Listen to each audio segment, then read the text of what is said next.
আপনার কি ইদানিং খুব বুক ধড়ফড় করে বা হার্টবিট খুব ফাস্ট হয়, মনে হচ্ছে হার্ট অ্যাটাক করে মারা যাব?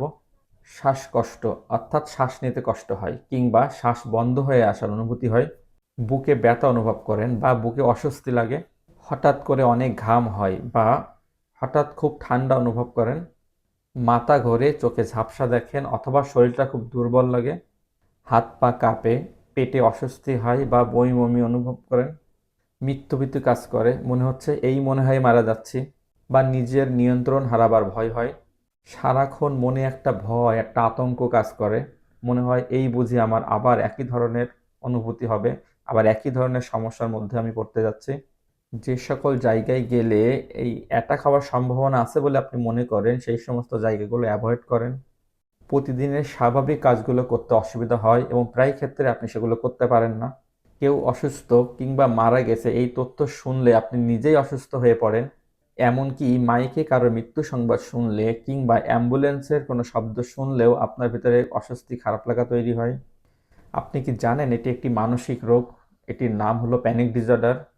প্যানিক ডিসঅর্ডার হলো একটি মানসিক স্বাস্থ্য সমস্যা যেখানে একজন ব্যক্তি তীব্র আতঙ্ক এবং তীব্র অস্বস্তি অনুভব করে।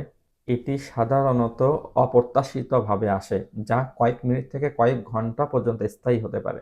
প্যানিক ডিসঅর্ডারের কারণগুলো বিশ্লেষণ করলে কতগুলো কারণ পাওয়া যায়।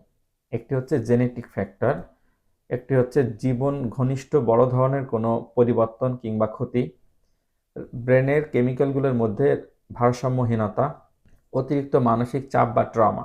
প্যানিক ডিসঅর্ডারের দুই ধরনের চিকিৎসা আছে। একটি হচ্ছে সাইকোথেরাপি বা কাউন্সেলিং, আরেকটা হচ্ছে মেডিসিন। সাইকোথেরাপি বা কাউন্সেলিংয়ের মধ্যে অন্যতম হলো cognitive behaviour therapy, relaxation therapy এবং লাইফস্টাইলের ভিতরে একটা পরিবর্তন নিয়ে আসা। মেডিসিনের ভিতরে অন্যতম হলো অ্যান্টিডিপ্রেসেন্ট এবং এনজাইটিক। আপনার বা আপনার পরিচিত কারোর যদি প্যানিক ডিসঅর্ডার থাকে, তাহলে দেরি না করে একজন মানসিক স্বাস্থ্য বিশেষজ্ঞের পরামর্শ নেওয়া উচিত। এটি সম্পূর্ণ চিকিৎসাযোগ্য একটি সমস্যা, তাই সঠিক পদক্ষেপ নিলে স্বাভাবিক লাইফে ফিরে আসা যায়।